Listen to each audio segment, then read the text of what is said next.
Hey again, I am in Johannesburg, South Africa, at the airport. Now, first things first, I've, I've been up for 35 hours, so I'm going to stumble and bumble through this. I'm exhausted, and I'm still not quite where I need to be. I was hoping to film this in Florida to show you some of the sunny, beautiful background when I was there visiting my mom, but I got really sick, got the flu, and barely did anything, so you do what you can do. All right, so the topic today is policing. Some of you may very well want to be police officers, and that's great, but more importantly, you need to understand what police do for this class. If you read your textbook, which you will, you're going to see 4 different roles that police play. There's actually 5. It's okay. They talk about the 5th one as well, the authors of your book. When they talk about the exclusionary rule, which I'll get back to, other scholars say 2, 3. There's 5 things police do, and that comes from the law enforcement code of ethics that you'll read. This is where these 5 roles come from. Number 1 is law enforcement. So we often call police officers law enforcement officers. That's just one of the things that they do, and it's probably the least amount of time they spend for their jobs. The law is written by lawmakers, and police officers carry it out. So that includes things like investigating crimes, arresting or apprehending suspects of crimes, and then cooperating with the prosecution in trials and things like that to convict criminals, people suspected of crimes. So police want to get the quote-unquote bad guys off the street. That's part of their job. Police are also involved, number 2, in crime prevention. That's preventing crime before it happens, stopping it before it happens. So you've heard of DARE. That's aimed at stopping drug use. Now, it doesn't work, but it's still aimed at doing so, and it could work if done properly.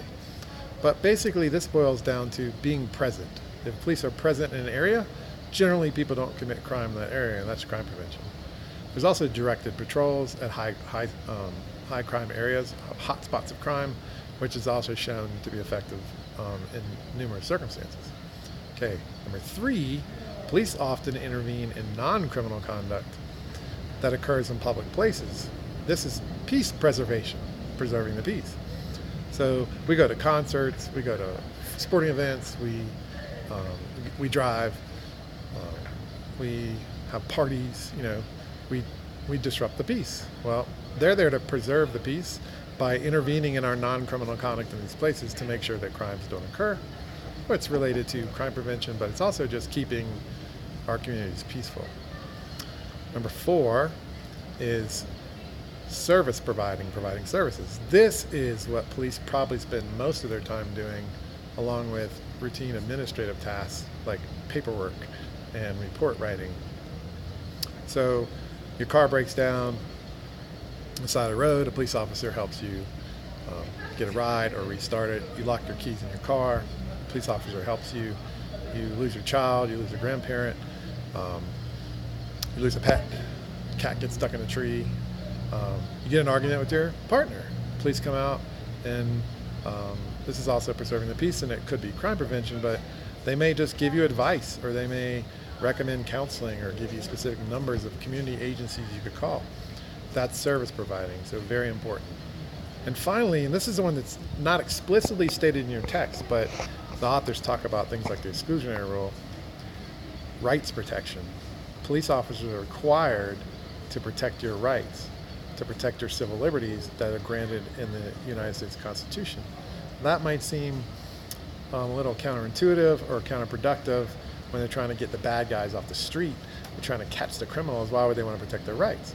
Because at the point of arrest, they're suspects. They're innocent until proven guilty in a court of law. And we process them through the courts, through due process, the process you are due as a citizen or a person. That's the 5th Amendment. And police officers want to make sure, or they're supposed to make sure, that when they get you the right way, and that you don't get yourself. So the exclusionary rule means anything that they obtain, piece of evidence, through illegal means cannot be used against you. It's excluded. And furthermore, anything that they learn from that piece of evidence also can't be used against you. So let's say, for example, that police officers search your car without probable cause, and they find a note that talks about the people you've murdered. Well, that note is the poisonous tree. It cannot be used against you in a court of law. Anything they learn from that note is called fruit of the poisonous tree, So for example, the bodies, those could also not be used against you unless the police discover them through other means, which is called inevitable discovery. Anyhow, more likely when you get arrested or arrest is imminent, the police will read your rights about the right to remain silent. You have the right to not incriminate yourself. That's the Fifth Amendment. You have the right to an attorney. That's the Sixth Amendment. The logic here is the police want to make sure that you don't we don't violate your civil liberties, your civil rights, your protections of due process in order to convict you. So all of these are very necessary and important. They're all clearly stated in some way in the Law Enforcement Code of Ethics. That document's meant to be sort of an ideal, like what we want from law enforcement in terms of police officers, in terms of what we expect from them, what we hope they can do.